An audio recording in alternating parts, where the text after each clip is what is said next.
coba. Mudah-mudahan cukup banyak tenaga kalian ya, Dek. Ya, atau kalian pengen offline? Pengen offline nggak? Udah ada edaran dari rektor ya, by the way ya, soalnya untuk si perkuliahan ini, jadi ya serba salah juga kita untuk menyikapinya. Oke, setelah tadi kita belajar tentang sitogenetika, tentang apa itu kromosom, lalu kelainan-kelainan kromosom itu apa aja, dan bagaimana kita memeriksanya, sekarang kita akan belajar balik lagi ke yang namanya kelainan gen atau DNA. Tadi kelainan kromosom, sekarang adalah kelainan gen atau DNA. So, mutation and DNA repair mechanism. Nah, karena saya anak generasi milenial, saya taunya bapak ini. Siapa bapak ini namanya juga saya nggak tahu namanya siapa, tapi saya tahu mukanya. Dan menurut saya dia oke lah, oke, good looking ya. Kyowo, lucu banget mukanya. Pak Seujun. Mana yang, oh ya Allah Malia, kamu kalau misalnya ujian tentang aktor-aktor Korea ini pasti nilainya A++++ ya. Mana lagi yang ganteng tadi, yang dari kemarin-kemarin dibilangin ganteng, mana coba saya mau bandingkan dengan bapak ganteng ini. Mana dek? Siapa itu? Henrieza dok. Iya, mana nih mukanya nih? Kamu takut itu ya, takut misalnya para cewek-cewek nggak bisa menundukkan pandangan apa begitu kamu menampakkan wajahmu? Dia bilang gitu dok kemarin dok. Oh, ya udah nanti kalau praktikum nggak ketemu pula dengan saya. Jadi oke lah dengan siapapun namanya itu, menurut kalian mirip nggak dengan bapak ini?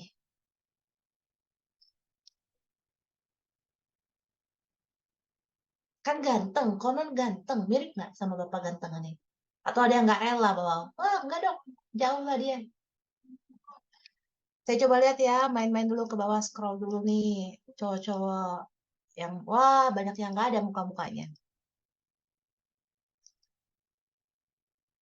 Davin, saya pinjam namamu Davin. Davin Bardias. Halo Davin.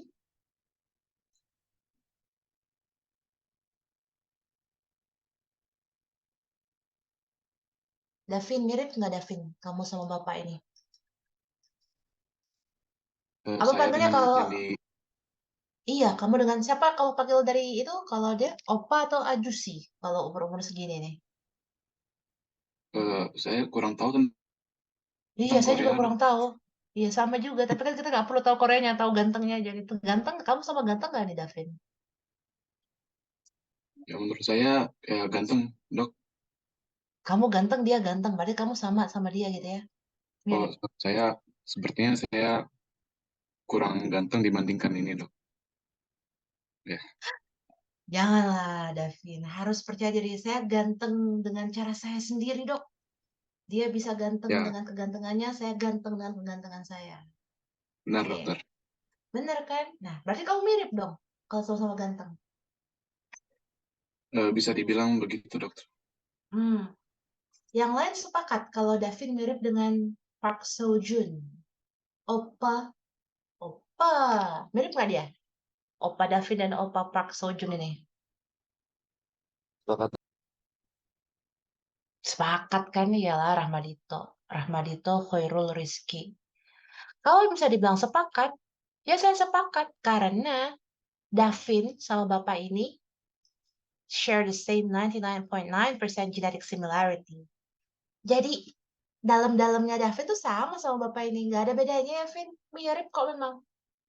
Nggak boleh marah kalau Davin bilang saya mirip kok, kamu bilang mirip Channing Tatum pun nggak boleh kita marah, memang mirip. Mau bilang mirip siapa tuh? Cowok ganteng di dunia artis sekarang nih siapa kalau menurut kalian? Di Indonesia aja, jangan jauh-jauh. Kalau zaman gen milenial kan adalah Nicholas Saputra ya, yang main AADC. Kalau zaman Gen Z siapa cowok aktor ganteng menurut kalian? Jeffrey Nicole. Ya anggap lah ya. Jadi kalau misalnya dibilang misalnya, wah Rahmadito nih mirip nih sama Jeffrey Nicole. Ya nggak bisa marah juga karena 99.9% genetic similarity. Tapi kok dalamnya sama luarnya? Ya mohon maaf beda gitu ya. Kenapa tuh? Kok bisa beda penampilan fisiknya? Padahal apa yang kita bawa tuh sama. Nah, itu yang akan kita bahas pada kuliah siang hari ini. Udah siang belum? Udah jam 9 ya, masih pagi. Sebelum kita bahas, sebelumnya saya mau ngasih tau dulu nih. Biasanya saya suka trivia nanya, seberapa mirip sih kalian sama misalnya kucing, sama monyet, sama pisang. Jadi kalau misalnya suka dibilang nyet, nyet, nyet, kan panggilan-panggilan di tongkrongan suka panggil nyet, nyet gitu kan. Nggak boleh marah juga ya, kalau secara genetik 98,8% tuh kita sama simpanse, primata, itu DNA-nya sama. Yang punya anak bulu di rumah, 90% tuh sama kucing DNA kalian. Jadi kucing suka tidur, males mandi, ya mungkin lah ya, karena sama dengan pemiliknya, 90% kesamaan DNA. Sama lalat, buah yang suka nongkrong tempat sampah, ternyata juga mirip DNA kita 60%. Sama pisang, tanaman, 60%. Jadi, sebetulnya ada suatu bahasa universal di dunia ini, di alam semesta ini, yaitu adalah DNA. Nah, walaupun kita punya kesamaan DNA atau genetic makeup, tapi produk akhirnya itu beda-beda. Nah, inilah yang disebabkan oleh adanya variasi DNA atau variasi gen yang bisa menyebabkan perubahan atau perbedaan yang fisiologis atau normal atau yang patologis yang tidak normal mengakibatkan sakit. So, we are trying to understand what makes you you. Apa yang membuat kamu tampil seperti kamu saat ini inside and out. So, what your genes says about you. Outline-nya cuma ada 3. Ini bakal singkat banget kuliahnya, nggak akan terlalu panjang. So, we're getting to know genetics, why it matters, and how to be our own savior. Bagaimana kita bisa mengandalkan diri kita sendiri secara harafiah atau secara literal. Nah, getting to know genetics, ada beberapa term yang harus dipahami terlebih dahulu dan saya pikir sudah sama-sama kita ketahui. Ada gen, definisi gen yang sudah saya sampaikan sebelumnya, bagian atau segmen DNA yang membawa kode sifat tertentu. Contoh sifat tertentu yang dibawa apa? Ya ada misalnya bentuk mata, yang satu misalnya bulat, sipit, lalu kecerdasan, tinggi badan, sampai ke karakteristik atau sifat yang menyebabkan kita rentan mengalami penyakit tertentu. Lalu genetics itu sendiri apa? Ilmunya mempelajari mengenai warisan sifat, mempelajari mengenai gen. Genomics, ada gen, genetik, ada genomik. Genomik ini adalah istilah yang baru-baru ini naik ke permukaan, artinya adalah genomik itu adalah seluruh gen di dalam seseorang. Jadi gen itu singular. Misalnya kalau kayak kalian nih, Husin adalah seorang individu. Tapi begitu Husin bersama Rahmadito, Hagai, Malia, Davin, Alia, itu adalah genomics, adalah di The Dynasty, apa deh saya lupa, makin tua makin cepat lupa deh. Genomics itu adalah kesatuan keseluruhan gen. Nah, konsep istilah ini saya pikir sudah sama-sama dipahami. We are moving on to the next one. Ini adalah skema aja nih. Skema sentral dogma yang kemarin Dr. Rahmat ajarkan. Gen itu letaknya kita sepakat ada di dalam inti sel.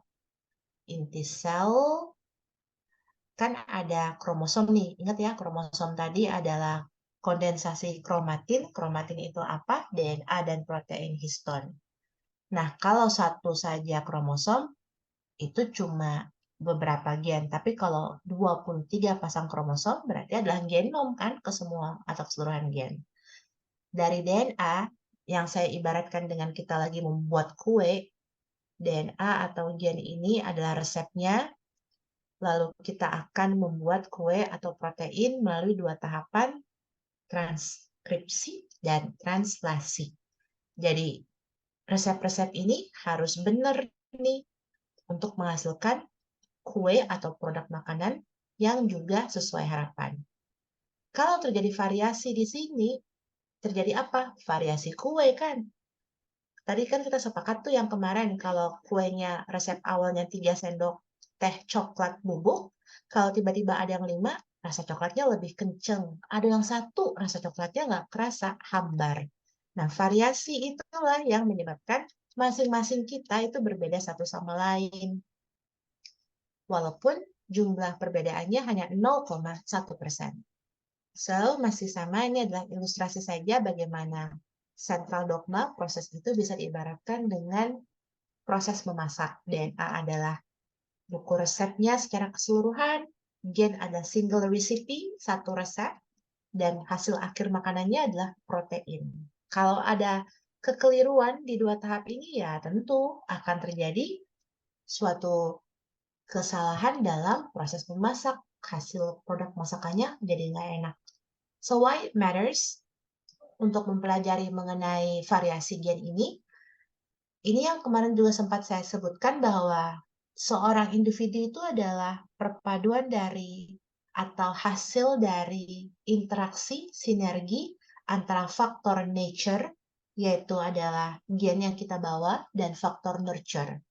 Nurture di sini adalah lingkungan tempat kita tumbuh dan dibesarkan, dan juga life experience atau ya pengalaman-pengalaman hidup yang kita alami.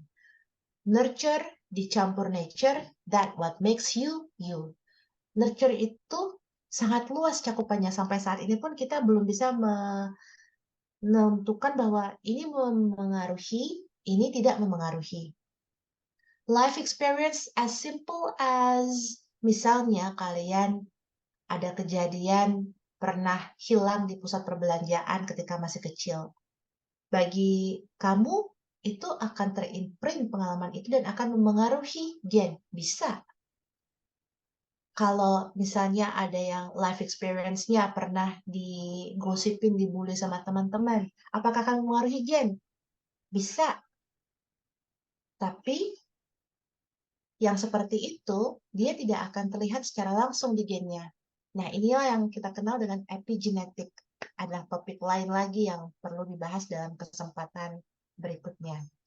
Kalau epigenetic mechanism, kalau seandainya yang paling mudah ya, misalnya nih, ada yang suka main game nggak, Dek? Game PS atau game PC? Ada yang suka main game? Ada yang suka main, atau bukan suka ya, pernah main Assassin?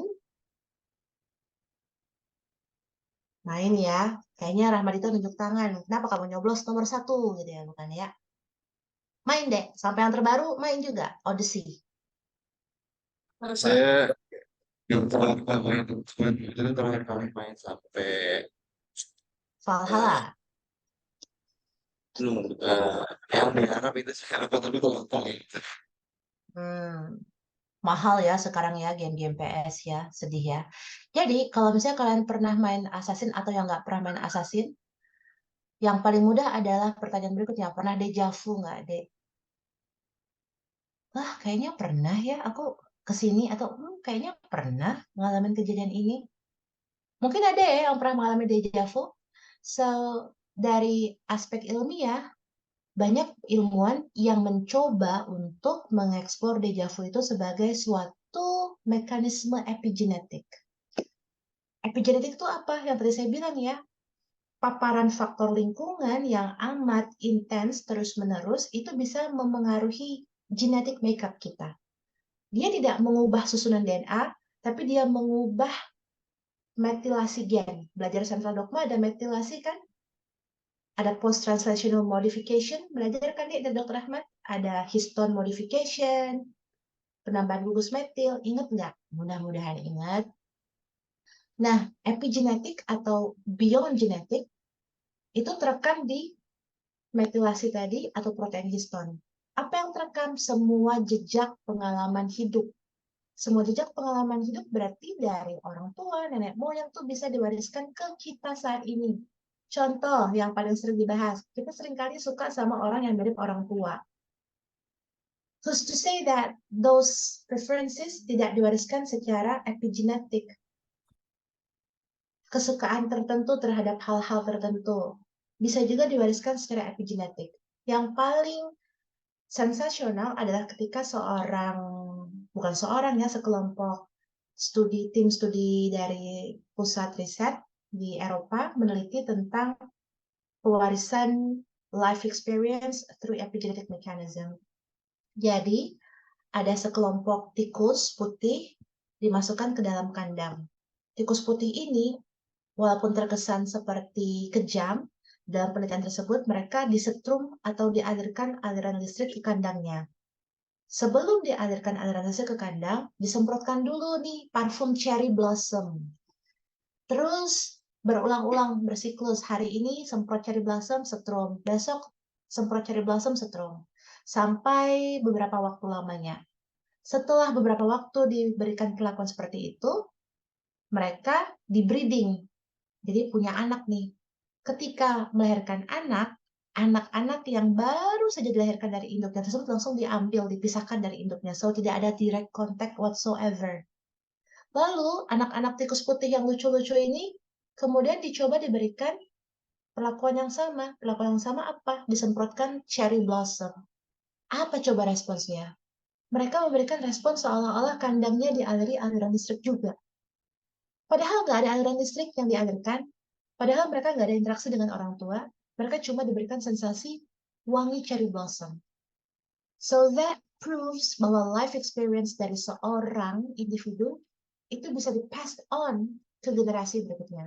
Yang istilah sekarang itu adalah generational trauma, itu bisa diwariskan.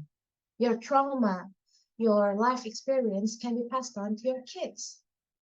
Yang kalian gibahin hari ini mungkin bisa tuh diwariskan ke anak-anak. Misalnya, wah anaknya suka ngegosip gitu ya, diwariskan juga.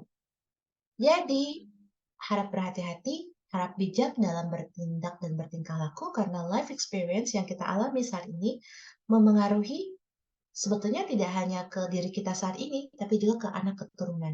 Nature dan nurture. Lagi-lagi itu masuk ke dalam variasi DNA, tapi epigenetic mechanism adalah suatu topik variasi DNA yang spesifik dan level kompetensinya juga bukan level S1. Saya sharing hanya untuk membuka wawasan. Nah, kita masuk ke level S1, genetic variation yang wajib kalian ketahui. Apa sih definisi dari variasi genetik itu? Ya, secara mudah memang suatu variasi pada urutan DNA yang terjadi di antara individu dalam suatu populasi. So this is the key to what makes each and every one of us unique. Apa aja jenis variasinya, Dok? Secara garis besar, ada yang namanya normal varian, ada patogenik varian. Normal varian ini adalah variasi susunan DNA yang jika diekspresikan, dia tidak menyebabkan kelainan, hanya menyebabkan perbedaan yang masih dianggap normal. Contohnya apa? Perbedaan warna mata, warna rambut, golongan darah, tinggi badan, itu adalah variasi normal akibat variasi DNA. Tapi ada juga yang sifatnya pathogenic varians atau variasi yang patologis atau berakibat terhadap suatu kondisi. Pathogenic varians ada dua istilah yang kalian wajib kenal karena sudah lazim banget didengung-dengungkan oleh kalangan kedokteran. Ada istilah polymorphism, ada istilah mutation. Polymorphism adalah suatu variasi DNA atau variasi susunan DNA yang menyebabkan seseorang tersebut rentan mengalami sakit. Jadi kalau kalian sering dengar, wah bapaknya ada hipertensi, anaknya keturunan nih, pasti darah tinggi juga. Nah itu adalah polymorphism. Penyakit-penyakit yang sifatnya umum, multifaktorial itu polymorphism. Hipertensi, diabetes mellitus, depresi, lalu schizophrenia, asam urat, ada chronic kidney disease, stroke, itu ada genetic factors berupa polymorphism. Variasi DNA yang menyebabkan seseorang rentan menderita sakit tertentu. Tapi tidak lantas sakit, hanya rentan. Bisa sakitnya karena apa? Karena faktor nurture, faktor lingkungan. Sementara ada yang jenis kedua, mutation. Mutation itu adalah variasi DNA yang kalau timbul variasi, maka seorang individu langsung sakit. Kalau kalian lihat, ada keterangan polymorphism itu ditemukan di lebih dari 1% populasi, mutation kurang dari 1%. Jadi mutation itu jarang, langka terjadinya. Kalau polymorphism itu banyak. Misalnya kita ada 240-an orang sekarang. Kalau lebih dari 1% ya berarti lebih dari berapa tuh? 2 ya. Kalau kurang dari 1 berarti ya kurang dari 2 yang kena mutasi. Nah konsep ini Harus dipahami ya, Dek, bahwa polimorfisme itu adalah variasi DNA yang menyebabkan kerentanan dan jamak ditemukan di populasi, sementara mutasi adalah variasi DNA yang menyebabkan seseorang sakit, jarang dijumpai di populasi. Itu yang secara umum. Kalau berdasarkan hasil pemeriksaan sequencing, saat ini ada yang namanya next generation sequencing, suatu teknologi kedokteran untuk memeriksa susunan DNA. Kita bisa membagi variasi gen atau variasi DNA seorang manusia menjadi beberapa kategori berikut.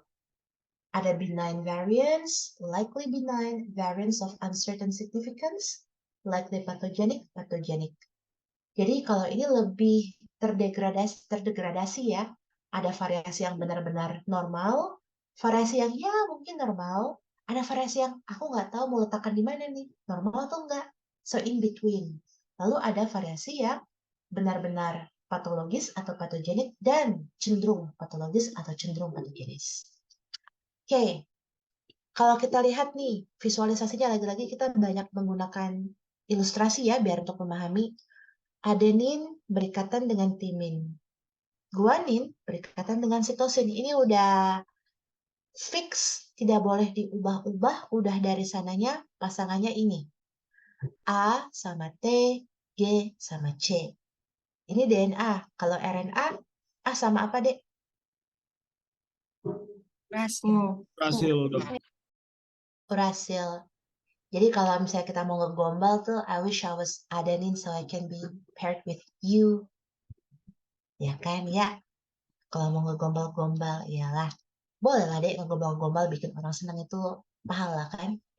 Jadi, kalau misalnya kita lihat, wah, ini original sequence atau urutan DNA yang normal. T, A, A, C, T, G, C, A, G, G, T. Udah tahu ini urutan normal, tentu kita udah tahu siapa pasangannya kan. T pasti sama A sama T, dan seterusnya. What if tiba-tiba simsalabim, nanti ada pertanyaan lagi nih dari Amanda, kenapa dok bisa berubah? Nah, kenapa tiba-tiba bisa berubah nih dari T tiba-tiba jadi C? Ada berubah satu bahasa kan? Ini namanya adalah point mutation atau polymorphism. Tergantung dari signifikasi klinis ya. Kalau dia langsung menyebabkan sakit, dia mutasi. Kalau menyebabkan kerentanan dia polymorphisme. Kenapa bisa berubah T dan C ini? Lagi-lagi kalau ditanya mekanismenya mengapa, ada faktor lingkungan tentu saja yang tadi saya bilang ya, yang paling mudah, yang paling serem itu adalah UV ray, gamma ray, X-ray. Tapi yang paling simpel-simpel itu asap rokok, polusi, penggunaan atau konsumsi dari bahan makanan yang karsinogenik, radikal bebas, itu bisa membantu, bukan membantu ya, menyebabkan terjadinya perubahan susunan DNA. Nih, kalau kita lihat nih ya skemanya nih, mudah-mudahan bisa dipahami. Ada dua jenis mutasi atau polymorphisme, ada base substitution, ada frame shift mutation. Ini adalah gambaran yang normal. Lihat nih ya, DNA normalnya adalah A sampai selesai. mRNA-nya atau proses transkripsinya tentu adenin jadinya U, T jadinya A. Nah, ini adalah translasinya menjadi protein, amino acid sequence. Kalau tiba-tiba A ketiga berubah menjadi basa guanin, adenin menjadi guanin, apa dampaknya? Yang pertama, dampaknya bisa silent mutation. Guanin berpasangan dengan sitosin. Adenin berpasangan dengan urasil. Nah, kodon ini ternyata menghasilkan asam amino fenilalanin. Tapi ingat, kalau kalian melihat kotak untuk asam amino, satu asam amino kan bisa terbentuk dari beberapa kodon kan, kombinasi kodon. Nah, ternyata UUC juga menghasilkan asam amino fenilalanin.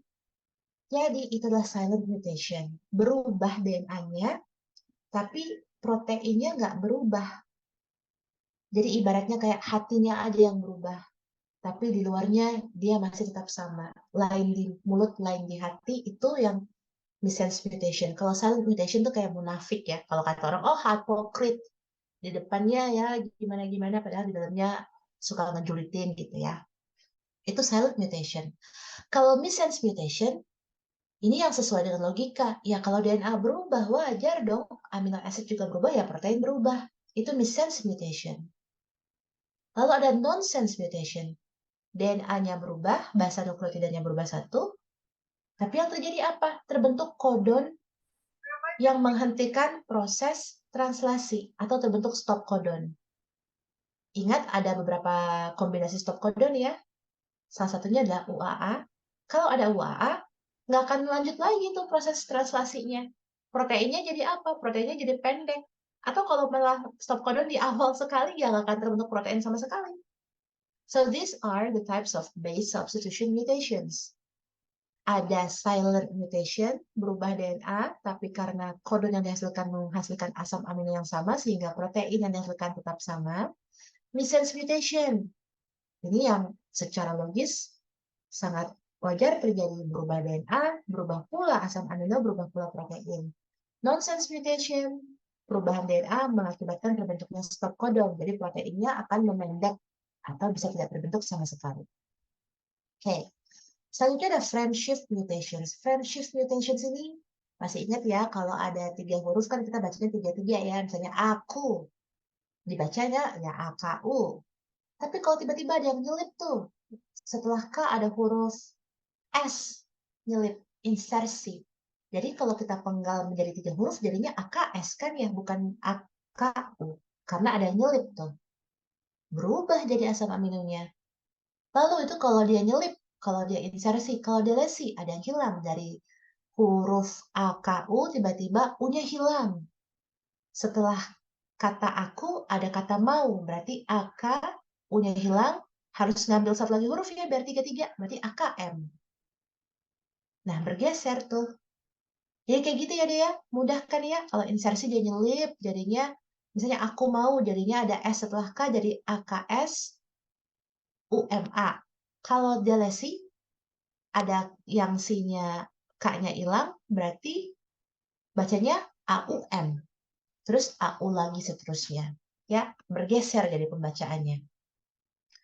Apa yang menyebabkan timbulnya perubahan-perubahan ini? Yang ini tadi saya bilang, radiasi sama kimia. Radiasi ini bisa berupa yang ionizing radiation, kayak yang si gamma ray, UV. Yang non-ionizing itu ya seperti sinar-sinar yang kita sehari-hari terpapar juga ya, sebetulnya kayak infrared, Bluetooth, itu kan juga ada gelombang-gelombang tertentu. Lalu chemical mutagens ini, contohnya yang tadi itu yang saya bilang, ada peroksida, ada radikal bebas, asap-asap rokok atau nikotin itu juga dianggap sebagai mutagen. Jadi, kenapa bisa jadi mutasi? Karena ada paparan faktor-faktor lingkungan atau it happens by chance. Benar-benar dikasih Tuhan, tuh, kun fayakun, ada mutasi. Tidak ada penjelasan. Oke. Aman yang tadi jenis-jenis mutasi? Kita lanjut ke jenis mutasi berikutnya. Ini kalau ingat kuliah yang pagi kemarin ada antisipasi. Inilah antisipasi. Kalau yang contoh pertama ini kan mudah ya. The big fat rat can run far. Rat-nya, R-nya berubah menjadi C. The big fat cat can run far. Ini adalah point mutation atau point polymorphism. Berubah satu bahasa. Rat jadi cat. Maknanya beda ya. Nah, kalau yang antisipasi, ingat trinucleotide repeat expansion kemarin? Ini adalah contohnya. You can run far. Run ini adalah suatu kodon. Tiba-tiba, jadi you can run far. Berarti ada repeat expansion, penambahan repeat. Jadi ini adalah contoh yang point mutation, point polymorphism. Ini adalah contoh bagaimana trinucleotide repeat expansion itu di dalam sel atau DNA kita. Udah tahu bahwa wah banyak banget ya faktor-faktor yang bisa menyebabkan kerusakan bukan kerusakan ya, menyebabkan mutasi atau perubahan DNA. Apakah setiap kita merokok, setiap kita terpapar polusi akan langsung jeng berubah gitu? Enggak. Tuhan itu sudah sedemikian kompleksnya menciptakan manusia sehingga saya menggunakan term ini, I'll be my own savior. masing-masing kita itu punya diri kita sendiri untuk diandalkan. Karena apa? Mulai dari tingkat seluler, tingkat molekuler, kalau ada kerusakan, kalau ada error, tubuh kita tuh punya mekanisme untuk perbaikan. Jadi jangan sekali-kali kalian merasa bahwa, wah, aku sendiri, nggak ada siapa-siapa. Yes, true, we need support system, but the only person that you are gonna be with for the rest of your life is yourself. Kamu dengan siapa akan menghabiskan hidup ini? Dengan dirimu sendiri kan yang terutama. So you yourself is your own savior. Itu dibuktikan dari mekanisme perbaikan DNA yang telah disediakan oleh Tuhan untuk kita. Ingat tadi nggak mungkin kan ngerokok sekali langsung kanker paru besoknya gara-gara mutasi DNA. Ada dulu tuh perbaikan-perbaikan yang terjadi. Tapi kalau kita ngeyel gitu ya, ya Tuhan tuh kan sama lah misalnya temanmu misalnya cerita terus gitu kan. Bosen juga kan denger dia cerita terus, kamu udah aku kasih tahu solusinya apa, masih aja misalnya, aku nggak bisa move on, udah dikasih tahu apa, bagaimana harus dilakukan, masih ngeyel. Bosen juga, capek juga, ada titik lelah, ada titik jenuh untuk kita mendengarkan cerita teman, misalnya ya. Nah, mekanisme perbaikan DNA ini juga ada titik jenuhnya tuh.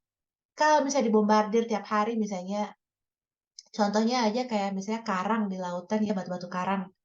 Awalnya kan kokoh, digerus terus sama air tiap hari kan terbentuk juga tuh. Sama halnya dengan ini. Sekali paparan, 2 kali paparan, 3 kali paparan, oke, masih bisa kita perbaikin. 100 sejuta kali, misalnya setriliun kali, ya nyerah juga lah ya, capek juga, makanya sakit. Jadi, bye-bye jaga diri supaya sistem mekanisme tubuh kita nggak capek, nggak lelah sama diri kita sendiri. Gimana sih dok caranya? Gimana caranya untuk perbaikan DNA repair mechanism? Nah, ini yang akan kita tonton bersama-sama melalui video klip singkat ini. Silahkan. Suaranya udah masuk deh ke device kalian masing-masing? Tadi? Belum, coba. Masuk nggak? Masuk. Udah, Dok.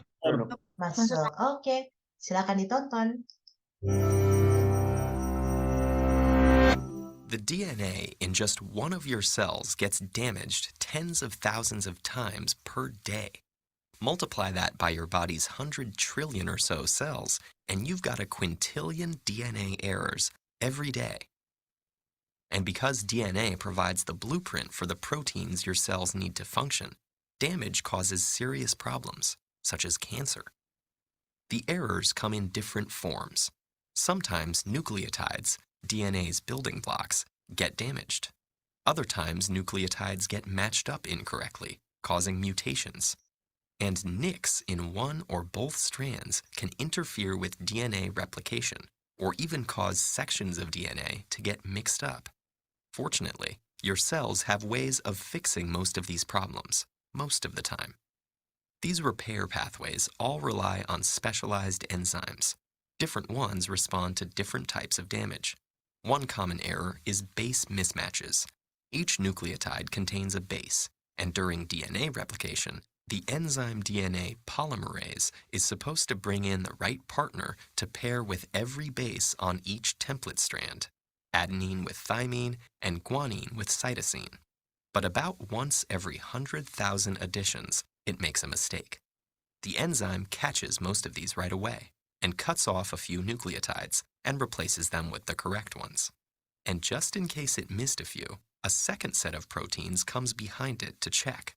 If they find a mismatch, they cut out the incorrect nucleotide and replace it. This is called mismatch repair. Together, these two systems reduce the number of base mismatch errors to about 1 in 1 billion. But DNA can get damaged after replication too. Lots of different molecules can cause chemical changes to nucleotides. Some of these come from environmental exposure, like certain compounds in tobacco smoke. But others are molecules that are found in cells naturally, like hydrogen peroxide. Certain chemical changes are so common that they have specific enzymes assigned to reverse the damage. But the cell also has more general repair pathways. If just one base is damaged, it can usually be fixed by a process called base excision repair. One enzyme snips out the damaged base, and other enzymes come in to trim around the site and replace the nucleotides. UV light can cause damage that's a little harder to fix. Sometimes it causes two adjacent nucleotides to stick together, distorting the DNA's double helix shape. Damage like this requires a more complex process called nucleotide excision repair. A team of proteins removes a long strand of 24 or so nucleotides and replaces them with fresh ones. Very high-frequency radiation, like gamma rays and X-rays, cause a different kind of damage. They can actually sever one or both strands of the DNA backbone. Double-strand breaks are the most dangerous. Even one can cause cell death. The two most common pathways for repairing double-strand breaks are called homologous recombination and non-homologous end joining. Homologous recombination uses an undamaged section of similar DNA as a template. Enzymes interlace the damaged and undamaged strands, get them to exchange sequences of nucleotides, and finally fill in the missing gaps to end up with two complete double-stranded segments. Non-homologous end joining, on the other hand, doesn't rely on a template. Instead, a series of proteins trims off a few nucleotides and then fuses the broken ends back together. This process isn't as accurate. It can cause genes to get mixed up or moved around, but it's useful when sister DNA isn't available. Of course, changes to DNA aren't always bad. Beneficial mutations can allow a species to evolve, but most of the time, we want DNA to stay the same. Defects in DNA repair are associated with premature aging and many kinds of cancer. So if you're looking for a fountain of youth, it's already operating in your cells, billions and billions of times a day.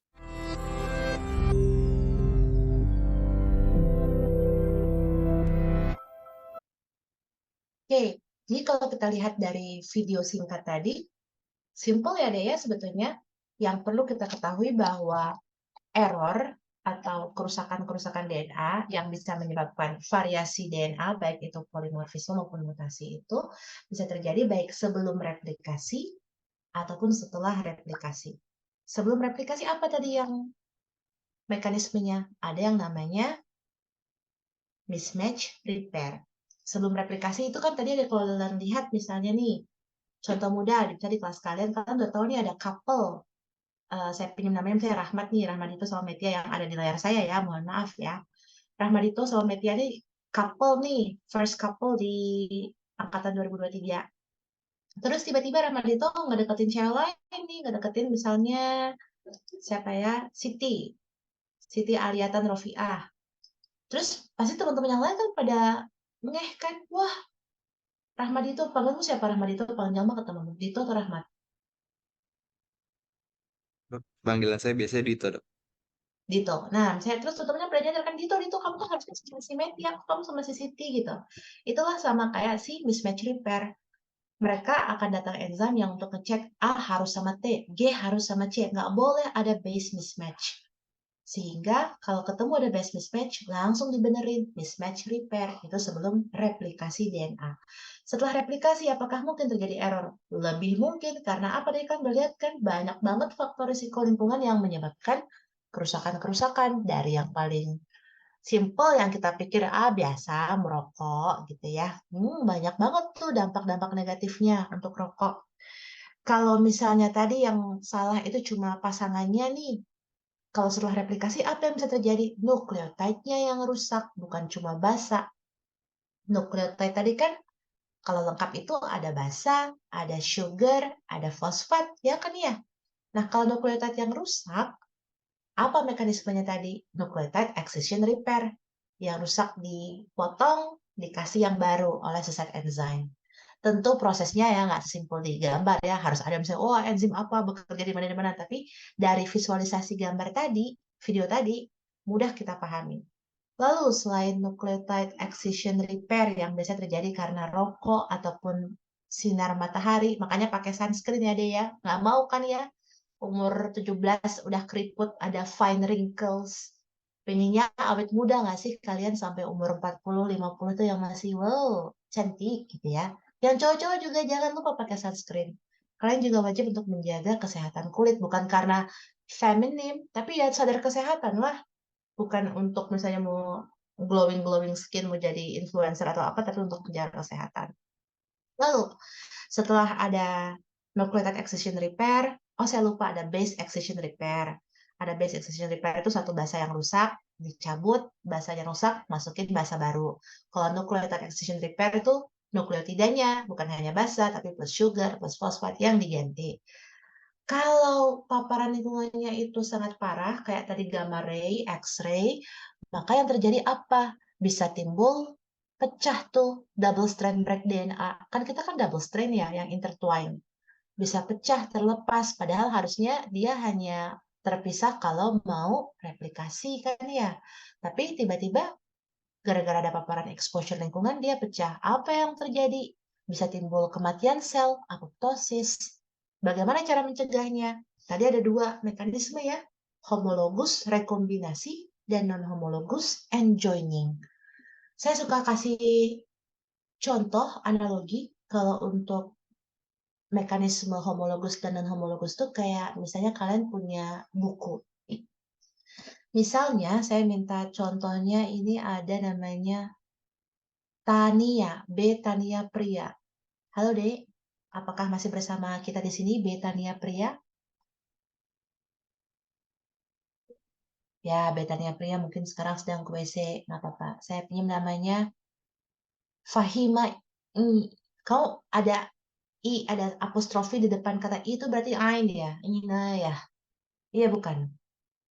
Lumayan effort ya Dek. Fahima Ina ya Al-Ghifari. Ada dua harokat pula ya, Ina ya. Oke, panggilanmu siapa Dek? Fahima, Dok. Oke, misalnya Fahima. Fahima suka baca buku nggak? Suka Buku apa Fahima? Coba. buku Terelie Pelajaran. Sarjani. Saya alhamdulillah kalau kamu baca buku pelajaran, kamu saya getok kamu buku pelajaran. Ya, Terelie ya. Ya, Terelie itu memang bagus di permainan kata-katanya ya. Oke. Siapa lagi yang suka baca di sini? Ada nggak yang suka baca? Ada Dok. Dek. Siapa yang suka baca? Saya Alia. Alia suka baca apa Alia? macem-macem sih. Yang penting Koran suka lagunya ya? bagus. Koran. Oh ya. Apa contohnya novel yang paling berkesan buat kamu apa? Ini bukan novel, yang buku The Alpha Girl. Oh, The Alpha Girl. Berarti kamu suka buku-buku kayak stoic atau self-help gitu ya? Iya, lagi suka. Oke, oke, oke. Jadi kalau misalnya nih, Fahima suka Terelie, terus anggaplah misalnya Ali juga suka Terelie kan? Fahima buku Terelienya yang apa? Daun yang jatuh tidak pernah membenci angin gitu ya misalnya ya. Itu hilang. Hilangnya tapi cuma hilang satu halaman. Jadi di halaman 10 misalnya hilang. Fahima kan bingung ya robek. Terus jadinya kalau baca nggak akan asik nih untuk membacanya. Soalnya ada sensasi yang kurang. Halaman 10 hilang. Nanti nggak tahu apa jalan ceritanya di halaman 10 itu. Terus Fahima carilah ke teman-teman seangkatan. Ada nggak yang punya buku ini? Alhamdulillah Arya punya. Terus karena Arya punya, apa yang dilakukan Fahima logikanya? Pinjem, Dok. Minjem buku. Pinjam. Untuk apa? Untuk difotokopi halaman 10-nya. Nah, itulah sih homologus rekombinasi. Ada sister template. Ada orang yang punya secara analogi. Jadi dia fotokopi aja halaman 10. Dapatlah halaman 10 yang sama persis dengan buku atau halaman yang robek sebelumnya. Itu sister template. Ada sister template yang digunakan pada homologus rekombinasi. Sehingga yang tadi segmen yang hilang dapat digantikan dengan urutan yang akurat. Lain halnya kalau misalnya Fahima punya buku yang sangat langka. Apa buku yang sangat langka misalnya? Ya, anggaplah punya gitu ya, Fahima punya buku yang sangat langka. Robek halamannya, halaman 10 lagi robek. Ditanyalah ke sedunia ini nggak ada yang punya, cuma kamu yang punya kopi buku itu. Kamu bakal ngapain Fahima? Kalau nggak ada yang bisa difotokopi untuk melengkapi halaman yang hilang itu. Nangis. Jadi, kalau dalam analogi di proses non-homologous end joining, kan dia nggak ada sister template kan, nggak tahu dia apa yang mau diisi di sini. Jadi Fahima dengan segala kemampuan dan juga keterbatasan yang ada akan menulis sendiri halaman 10 itu berdasarkan apa di halaman 9 ya, direka-reka lah halaman 10 berarti yang nyambungnya ini. 11 apa? Oh ini, berarti harusnya akhirnya seperti ini.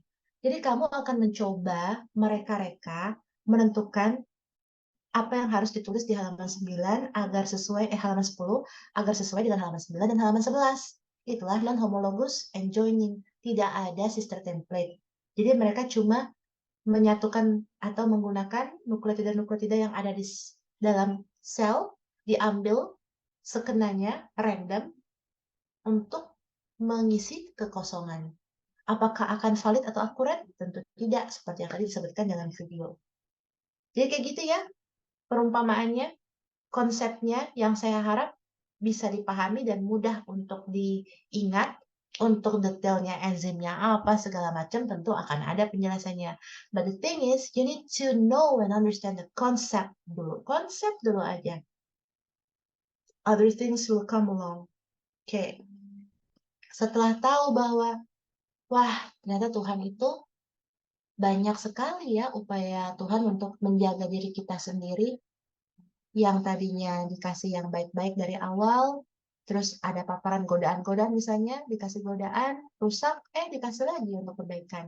Menunjukkan kompleksitas dari tubuh manusia itu sendiri. Ingat lagi-lagi, we are our own savior even in the cellular level atau the molecular level. Tapi kenapa kita butuh ada kesalahan-kesalahan yang terjadi sepanjang hidup kita, mutasi-mutasi ini? So that we can know and learn from our mistakes. Kita butuh kesalahan-kesalahan itu terjadi untuk membuka atau memberikan kita wawasan akan banyaknya kemungkinan-kemungkinan yang bisa timbul. You need error to open the door to adjacent possibilities. From mistakes, we learn supaya kita tidak melakukan kesalahan yang sama dan menjadi manusia yang lebih baik. Terima kasih atas perhatiannya. Sesi 2 kuliah sudah selesai. Silahkan jika ada yang ingin ditanyakan atau didiskusikan. Silakan deh, kita di jam 10, alhamdulillah. Nggak sampai jam 5 ya, insya Allah ya kalau kita berjalan dengan lancar seperti ini. Kan bisa nongki-nongki sore sambil menghirup asap. Ya, ada yang mau tanya? Izin bertanya, Dok. Ya, silakan. Kan barusan dokter menjelaskan, Dok, kalau misal seorang bayi ataupun anak-anak maupun individu itu sifatnya ataupun patagoniknya juga dipengaruhi oleh nature dan nurture. Di mana nurture itu juga termasuk environmental atau lingkungan sekitarnya. Nah, itu untuk misal pada anak-anak kembar seperti triplets atau twins, itu kan pasti sudah memiliki gen yang hampir sama, Dok. Dan juga nurture yang juga pasti sama karena tinggal serumah tentunya. Nah, itu terkadang anak kembar itu memiliki juga sifat yang bertolak belakang, Dok. Jadi untuk penjelasannya itu juga apakah gen ini juga mempengaruhi hal tersebut atau gimana, Dok? Terima kasih, Dokter. Oke. Jadi pertanyaan menarik sekali ya kalau misalnya anak kembar. Ya, genetik mereka pasti sama. Terus dari faktor-faktor nurture juga pasti diharapkan sama ya. Misalnya perlakuan dari orang tua, apa yang dikonsumsi, kegiatan yang dilalui. Tapi kenapa bisa tetap saja ada perbedaan, baik itu misalnya slight differences in traits, misalnya satu introvert, satu extrovert. Lagi-lagi, kalau misalnya boleh kita jawab secara diplomatis, kalian tahu ya bahwa di dalam tubuh manusia ini yang baru teridentifikasi adalah kurang lebih 20-30 ribu gen. Tapi sisanya masih belum diketahui. Ada banyak lagi area-area yang terra incognita, belum terjamah, kita belum paham. Yang kita pahami baru sekitar 10-20% dari seluruhan DNA. Jadi kalau ditanya kenapa bisa timbul perbedaan, kemungkinan perbedaan tersebut terletak di daerah-daerah yang belum kita ketahui. Atau lagi-lagi ya, DNA kan ada gen, ada exon, ada intron. Exon itu adalah coding DNA. Intron non-coding. Mungkin ada perbedaan di intron yang kita belum ketahui dan belum dipahami apa dampak dan fungsinya. Jadi kalau dibilang, DNA-nya sama sih dok, ininya sama. Ya, tapi lagi-lagi kita lihat lagi ke dalam, the genes in our body itu massively banyak banget, tapi yang baru diketahui fungsinya hanya sebagian kecil. Begitu Adira. Oke, ada lagi?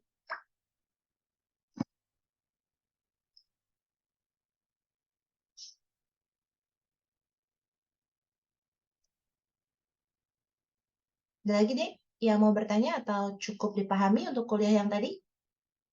Kalau nggak ada, kita break dulu ya. 7 menit sampai jam 10. Selanjutnya kita sama-sama